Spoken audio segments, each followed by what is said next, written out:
Sumainyo ang Panginoon. Ngayong bagong taon, tayo naanyahan pong may kapal na harapin natin ang mga hamon na kaakibag nito.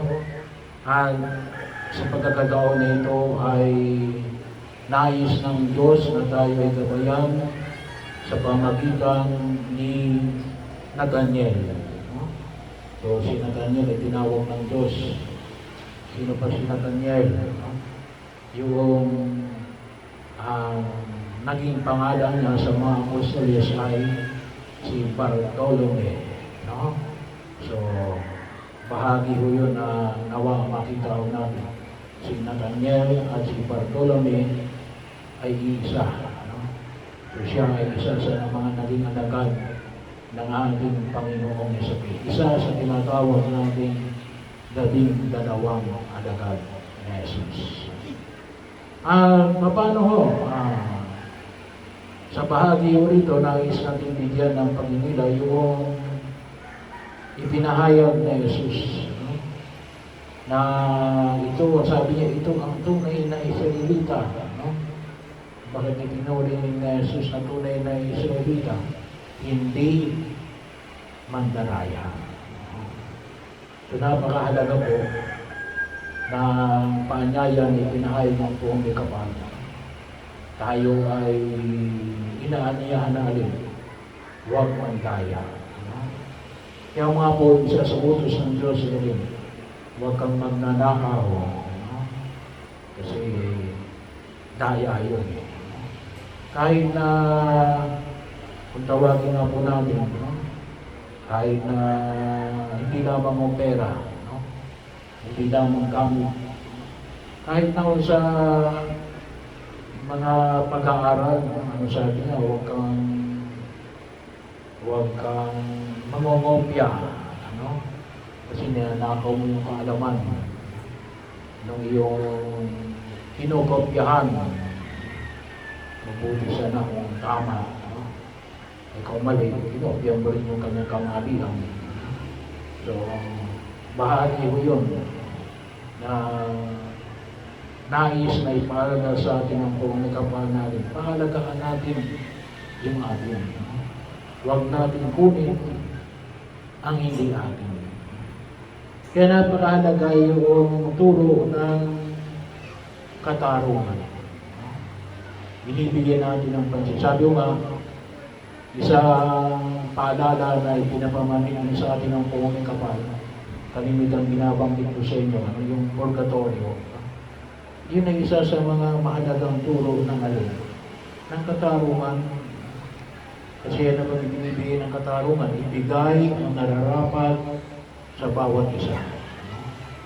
Kaya kung minsan anong sinasabi ng iba, yung mga inutang mo rito na hindi mo nabayaran, doon mo babayaran sa purgatorio. Kung minsan din naman, mas gamit natin yung salitang karma. No? Kailangan ayaw kong gamitin yung salitang karma.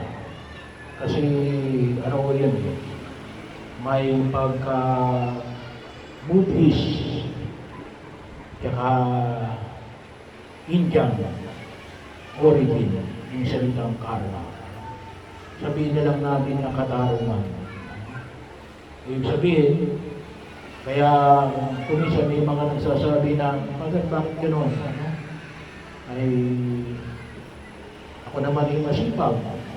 Sumikat naman ako. Ba't hindi ako umunlad? Kung minsan sinasabi ko, nagsisimba ka ba pag-araw ng linggo? Hindi po. Ba't pumapasok at magsimba pag-araw na natin? Bigay mo sa Diyos ang para sa Diyos. Katarungan yan. Para sa Diyos yun. Yung pagsimba pag-araw ng linggo, sabi na, ibigay mo sa Diyos, sa Caesar, Kaya ano sabi? Baka may utang kang hindi ka nababayaran. Bahagi ho. Hindi natin alam kung isa natin, hinihila tayo noon ng mga utang na hindi natin nababayaran. Subconsciously. Bahagi ho. Ibigay natin, hinihingi ng katarungan. Kasi kung minsan na rin, sinisingil na tayo kagad. Sa ibang bagay, no? Tayo sinisingil. Unconsciously. No? Kaya bahagi ko yun. No? At pag nakita ko natin, yung talagang bagay na sa akin, hindi pagkakait ng Diyos sa akin. Kasi masipag ka naman. Ba't hindi ka yayaman? Lalo nga, baka kasi hindi natin pinatupad yung katarungan. Alam nyo, isa rin yung magandang makita ko natin sa unang pagbasa. Makita natin sa unang pagbasa, ipinamanin sa atin yung alin. Yung istorya ni Abel at Cain na humantong sa pagpatay. Anong humantong? Pinatay ni... Sino pumatay? Si Cain ba o si Abel? Si Cain. Ang pinatay ay si Abel. No? So, hindi naman sinabi, no? Kung bakit pinatay ni Cain si Abel. Pero kung titignan niyo sa aklat ng Genesis, isang maliwanag doon na alin, na bago mangyari yun, naghandog sila ng alay sa Diyos. So, yung inihandog ni Abel, no, ay alin, yung mga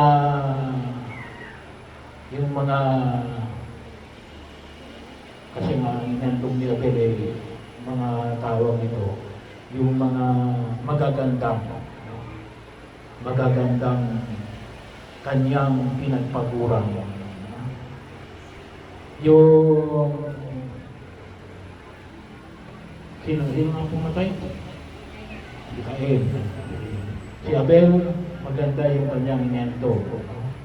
So, si Abel ay alin? Ang alam mo namin ito. Sino pumatay?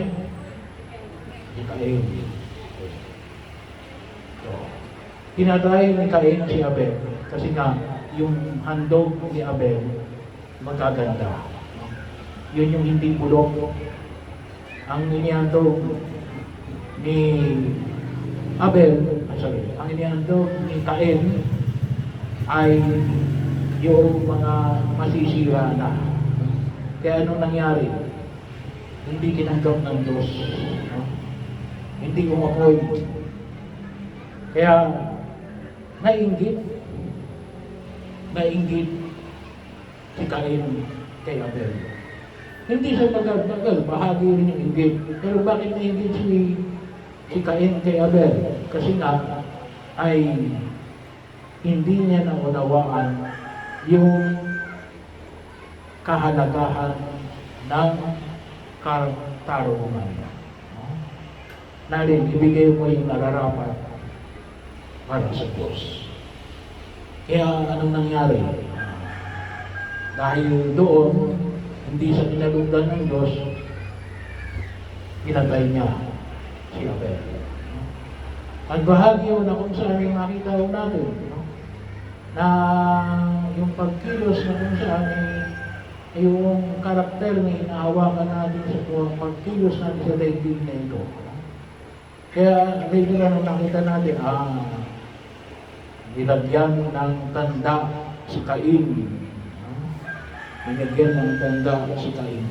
Ito ay isang taong pumatay sa kanyang kapatid. At hindi lamang yun. Hindi na nakikita yung kahalagahan ng katarungan. Kaya yung ating panalangin para sa taon na ito, 2024, kalimitan na rin, kapayapaan. Gusto natin ang kapayapaan? Maging yan ay kapayapaan tungkol sa Hamas at saka ng Israel, nagsisimula yan saan? Sa katarungan. Kapag hindi natin naibigay yung katarungan, hindi magkakaroon ng kapayapaan. Sa mga nagsimbaw sa pamparakong simbahan, nabanggit ko doon mo rin. Ito sa dahilan kung bakit nagkakagulo ang mga Hamas at ang mga Israelita rin. yung tinatawag natin, yung site ngayon ng mosque, yung tinatawag na Golden Mosque. Kasi yun ang pinaniniwalaan ng mga Muslim na doon umakyat sa langit si Muhammad. Pero 1,500 years ago, ay at least 1,000 years ago, bago nakapunta sa kanila, yun na yung alin, yun yung site ng templo ng Jerusalem. Kaya ay yun ang ginawang dahilan ng mga Hamas. Kasi bakit? May mga, kung tawagin natin, mga ultra-Jews, yung mga right side ng mga Hudyo, na pumasok mismo doon. Ay, yun ay, sabi nga, yun ay parang minasama ng mga Muslim. Pero kung tutusin, isa mo yun. Sabi ko, well, kung ako lang naman, kung ako lang, hindi naman ako yun. Pero ibig sabihin, hatiin yun. Kasi pareho may history. Yung kalahati, Muslim, templo ng Muslim. Yung kalahati, templo ng Israel. Well, sabi nga natin, medyo mahirap. Pero posible yun eh. Sa ating mga Kristiyano, no? Mga Kristiyano, ay makikita natin sa mga ilang mga holy site natin, may kahati tayo, hindi lang tayo. Kahit na yung tinatawag natin yung itinuturing na pinagbibigyan ni Jesus na nag-aawak ng susunod na alin. Mga Muslim, dalawang pamilya. Tsaka na natin dadahilan yung history noon. Kaya naman sabihin, ay bahagi yun. No? Kasi kapag tayo ay naging gahaman, akin lang yan. No? Kahit hindi yun, ay talagang magkakagulo. No? Magkakagulo. Kaya dapat ibigay kay Cesar ang kay Cesar. Ibigay sa Diyos ang sa Diyos. Kaya anong sabi ni Jesus dito kay Nathaniel? Hindi ito mandaraya. Panalangin natin. Ngayong panahon na ito, ang tayong mandaraya. Hindi lang sa pag-ibig. Hindi lang sa mga nobyo at nobya. Hindi lang sa mga asawa. Pati asawa ngayon, ninanakaw eh. So, bahagi yun. Nakita ko natin. Hindi lang ako sa mga scam. Ang dami ngayong scammer na nakita natin sa gawa ng multimedia at online na pamamaraan ngayon. Marami ho na pwede natin makita. Pero yun ipanalangin natin. Sana, no? Huwag mandaraya. At yung kahapon, yung breeding sinong kahapon, yung hamon na hindi lamang yan, huwag kang mandaraya. Yung readings kahapon na yan, huwag kang padaya. Ibig sabihin, hindi pwede na hayaan natin na tayo hindi nadaya. Baka mamaya, hindi natin alam, ang tinuturo natin ngayon, okay lang na dayain ako. Hindi, no? We could be merciful, but just. No? Kasi kung minsan, akala natin, justice ay pwedeng isang tabi para lang masabi lalong lalim. Maawain ito. Hindi. Yung tunay na merciful ay just. Ang tunay na mahabagi ay makatarungan. Sapagkat yung makatarungan is beyond justice. Dapat itinuturo mo na namin yung justice. Ibigay mo yung nararapat sa akin. Asan yung mercy doon? Kung naibigay mo na sa akin ng justice, kung may utang ka sa akin ng 100, ibigay mo muna sa akin ng 100, baka maawa ako. No? Pwede ako magbigay ng 10, 50, o pwede kong ibalik sa iyo yung 100. Yun yung awa. Pero ibigay mo muna ang justice. Do not confuse justice with mercy.